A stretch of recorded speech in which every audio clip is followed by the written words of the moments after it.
that really could use medical cannabis in this city. And as some would say, you can still get it. You just got to spend your money outside of Huber Heights. And that's what it really boils down to. You can get it in Yellow Springs and wherever else the dispensaries pop up. But you're going to be spending your money outside of Huber Heights. Huber Heights will not benefit from medical marijuana. And I do believe that personal opinions, as I think we heard, play a factor in this. Personal opinions that are a little outdated, in my opinion. So at the end of all of that discussion, and it was a good discussion, I just want to say it's nice to hear from both sides, even though it frustrates a lot of us at times with different votes, as it frustrates others that we get frustrated and all that stuff. But anyway, there was a vote, and the vote went down like this. Passes 8-0. That was for the waive. So this was that to the ban. That was for the waiving of second reading. Waiving the second reading. We would need a motion to adopt to proceed with the ban as Yes. proposed. So to proceed with the ban, is there a motion? Yes, Councilwoman Burge? I make a motion for a ban. It was her proposal. We have a motion. Do we have a second? Councilman Lyons? Second. And we have a Newly second. elected Vice Mayor Discussion Lyons. in regard to moving on a vote for the ban. Okay, seeing none. Tony, please call the roll. Mrs. Burge? Yes. Mr. Otto? No. Mr. Lyons? Yes. Mr. Hill? No. Mrs. Smith? No. Mr. Shaw? No. Mr. Morgan? Yes. Mr. Campbell? Yes. 4-4 tie. So What's two going to and one votes. happen? So my understanding is this is a 4-4 tie again, and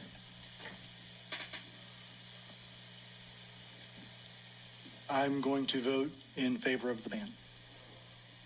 You heard, and one person clapped. I think they're a little disappointed.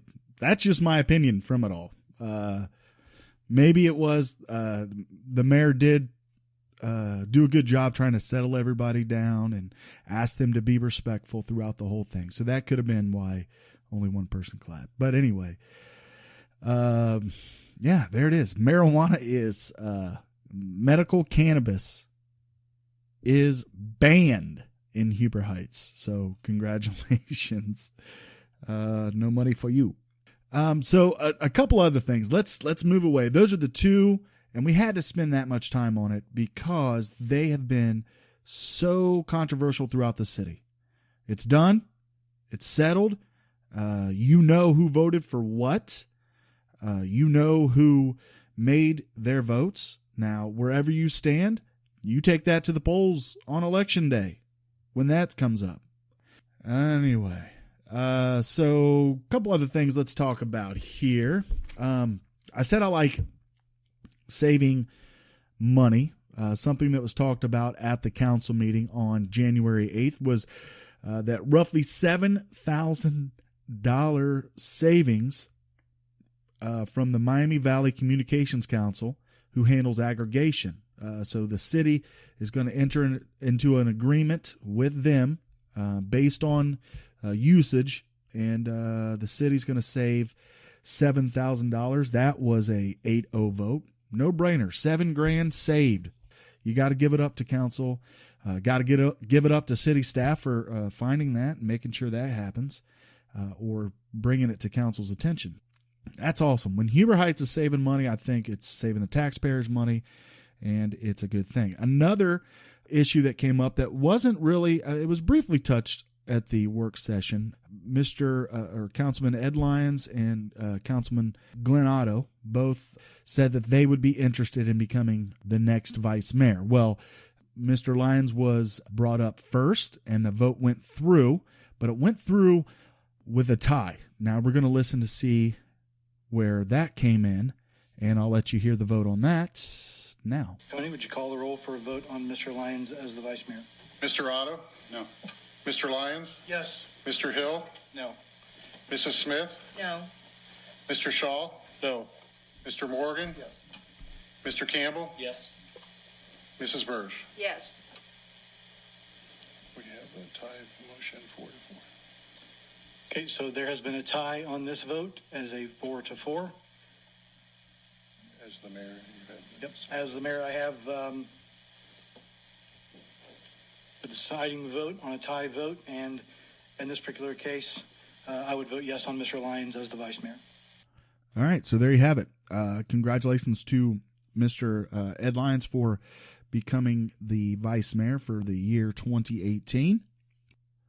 Let's transition over to the Huber Heights City Schools. So I believe that if I'm going to do this podcast, I have to stay up to date as best I can on what's going on with city government and what's going on at the school district. Nothing as controversial to report over there on the school district. I do want to, however, say something that I have talked about with a lot of people, and I've talked about, my wife and I have talked about this quite a bit, is when teachers or the school take away recess from kids, generally boys, a lot of the time, who are unruly or just bouncing off the walls and all that good stuff. They take away recess. Well, there was a few people who gave a presentation. It's on the December school board meeting. You can watch it. But anyway, when I was watching it, there was a presentation done on withholding recess. If you're interested in that, it was very good. Very, very good. And it's something that I wholeheartedly agree with. Taking away recess is not the answer. And I think that's something that the Huber Heights City School District is going to move away from. And it's all about redirecting that energy, in my opinion. Redirecting your children, or redirecting that aggressive or overactive energy, instead of, trying to make them sit, don't move, do this. Anyway, so I felt that was good, and I wanted to bring that to you. I actually wrote an email to one of the, I haven't heard back yet, but I wrote an email to one of the school board members about that. Hey, that was very interesting. I would love to get a copy of that presentation to give it to our school district, because I know I'm here in Schertz, Texas, and my kids are, thank you, Jesus, knock on wood, are pretty good. And they don't really get recesses taken away, but I know that's been an issue. Okay, sometimes recess gets taken away for the whole class, whatever. But I would like to take that to our school district. Maybe they haven't heard of that. And I also gave them an idea about what we do here at our school. It's a school. It's called a Leader in Me school. And I wanted to tell you guys this as well. It's based off the seven habits of highly effective people. Stephen Covey wrote the book, and it's a huge thing around the world that folks they use this book, and it helps. It really does. Think win-win, and a lot of different things. Anyway, I won't go into it too heavily, but it's called, our children's school it's a Leader in Me school, and it's based off those seven habits. And they really, truly learn a lot from that. It helps them be able to lead, and it also helps them be able to follow the lead when need be. It helps them think about their actions. I hear my two oldest daughters always, every now and again, think win-win, think win-win. Seek first to understand, then to be understood.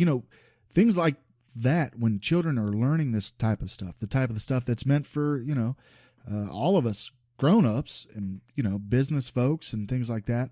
So anyway, that's our kids' school. It's a Leader in Me school. They follow these concepts. They're posted all over the school. And I gave the board member that idea. So I asked for an idea and gave an idea, and I hope it works out. I think, just to give a little commentary here at the end, I think the first meeting of the year was,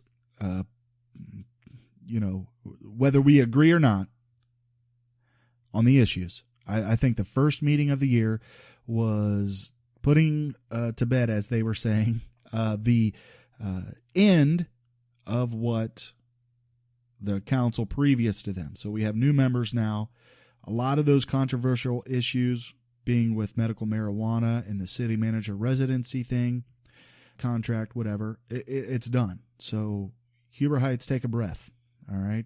Hopefully things will not get further into the sewer, and hopefully we don't chastise the folks that come to speak at the city council meetings, because let me say this right here. The people of that city, the people outside of the city, whatever, they have a right. I mean, they have a right to come there and speak. They have a right for you as a council person to listen. If you don't like what they say, great.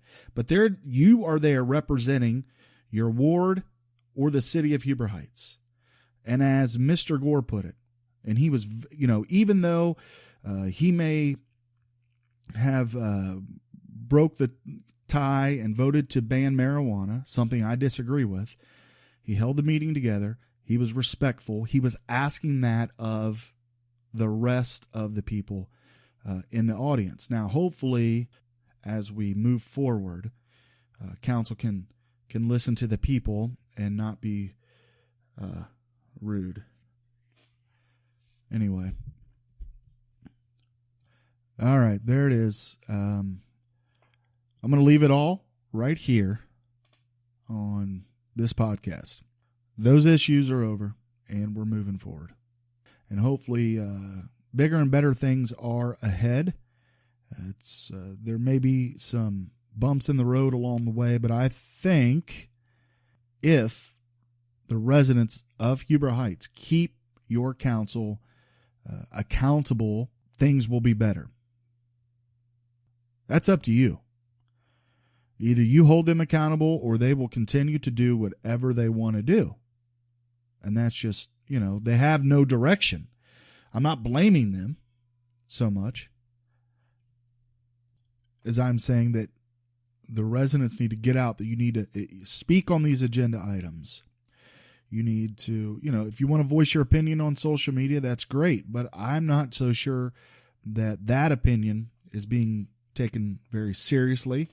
I think all that does is cause personal issues, which aren't needed. But yeah, hold these, grab them by the arm and tell them, hey, listen, I think this way on this issue. You are my council person. I expect you to vote this way. I'm holding you accountable to vote this way. You have to be there to tell them, or they're going to vote their conscience. And, it is what it is. Some people believe that they're there to vote the way that they want to, and that, the residents or whatever, polls don't mean anything. You don't mean anything.